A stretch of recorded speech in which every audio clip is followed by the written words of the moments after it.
I see Conan as a very heroic character, and he's a perfect hero because he's not all perfect. So people can relate to him, you know, because he makes mistakes. He is bad in some ways. He's not like a Superman that is goody-goody all the way through the movie.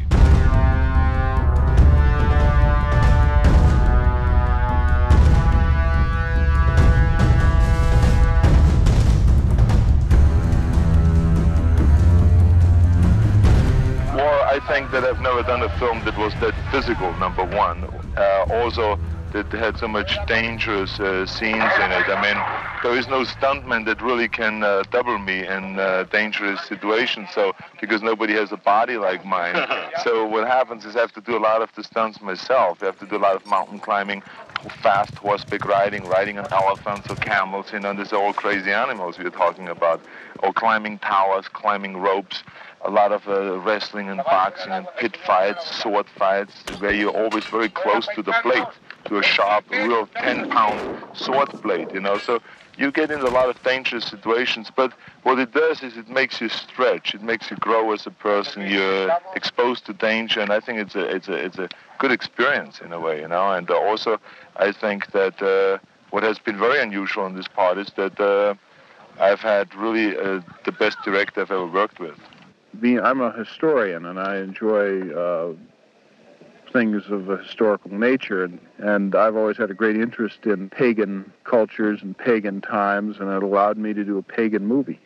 The character, Conan, is doing a lot of things that you're normally not allowed to do in this society, you know, because the film takes place at a time of maybe 12 or 15,000 years ago, you know, and at that time, you know, there was no religion, no morals, nothing, you know, you could just kill people and plunder towers, steal, and, you know, have women left and right and all those things, eat like an animal and all. It is fun to do for a change, you know, and getting out of that, you know, eating with knife and fork and being always proper and well-behaved and all those things. It's nice to switch over to this and be that for 6 months, you know, so that's a lot of fun to do that. I never write with anyone in mind, even though when I was writing it, I knew Arnold would play it. I didn't know Arnold.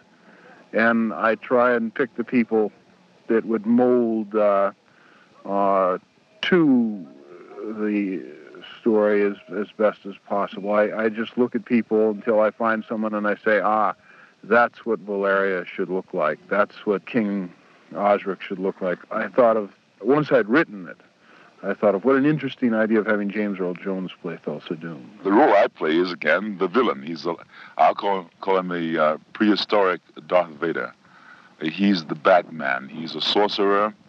He's the one that causes much of the evil that Conan has to combat in the film. Yes. You know what it is, don't you, boy? I was tired of competition bodybuilding. You know, I won everything. I won for 13 years the world championships in bodybuilding. So there was no more challenge for me really there. So I thought of getting into something different that will create a lot of challenge for me, and it will be very difficult. And one of the things that is always difficult, especially when you're in Hollywood, is getting into acting, because everybody wants to do it. And of course, no bodybuilder ever has made it in acting. You know, they have done a few Hercules films or stuff like that, but not really gotten into acting. So I thought that would be a big challenge to do, and so I got slowly into acting and did the first movie, Stay Hungry. Got a Golden Globe Award for Best Acting Debut, and that really got the whole thing rolling. So it was really what I liked about the profession was that it was hard for me to get into. There were a lot of obstacles, and it was something new for me to fight for, because I was used to fighting for a goal or achieving the goal, and acting was one of those things, you know. I am a product of musical theater, a 6-year veteran in New York City, and could probably continued in that realm for a long time. But I wanted to explore another media. The lucky thing for me with Conan, which is why I'm so thrilled about it, I was able to incorporate what I do best, which movement is my thing. And Valeria is a woman of movement and incredible flexibility, and I mean, she's the best. She's a master of the sword.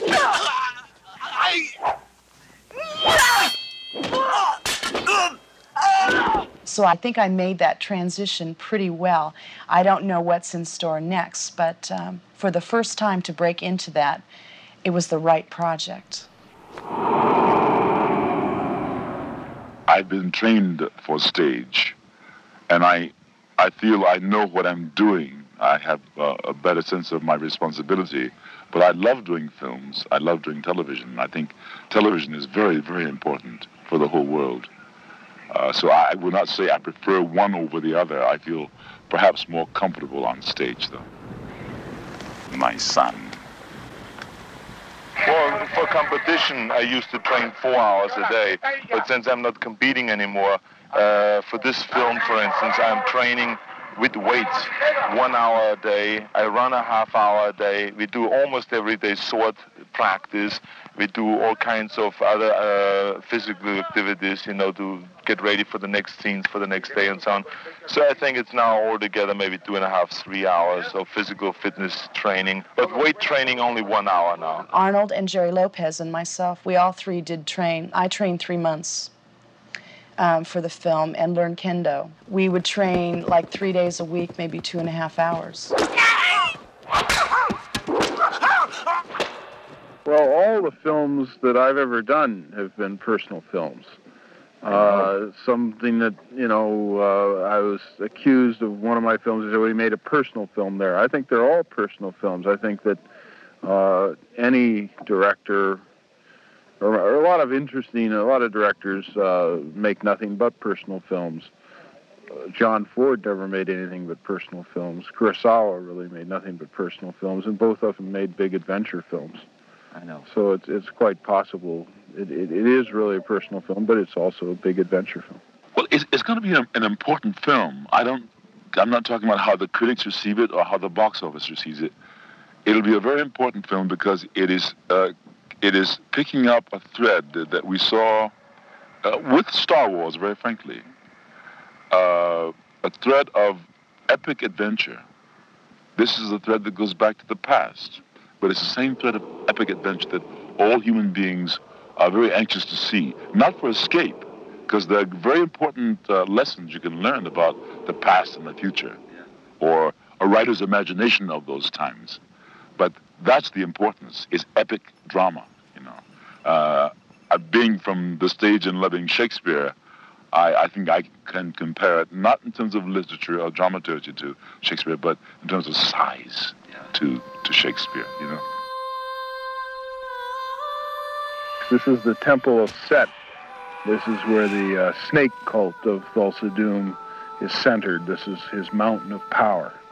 And they have lots of snakes. I've kind of gotten to like them. They're very pleasant. These kind of snakes, this is a boa constrictor, and they're very, very nice, pleasant snakes. I never liked snakes before, but I've kind of gotten used to these. Yeah, I think my goal is to be up there, equal to a Clint Eastwood or Robert Redford or any of those guys, and I'm very well on my way. And it's just like setting a goal, like being Mr. Universe or being a millionaire or something like that. And but you need always a lot of help from other people, you know, like in everything else. And this picture, I've gotten tremendous help from John Milius, who's directing the film and wrote it, and gave me the chance to be in it. And I think with that, it will move me a step higher up. And now I'm from 1 to 10 up to an 8. So I have 2 more steps to go, kind of, you know.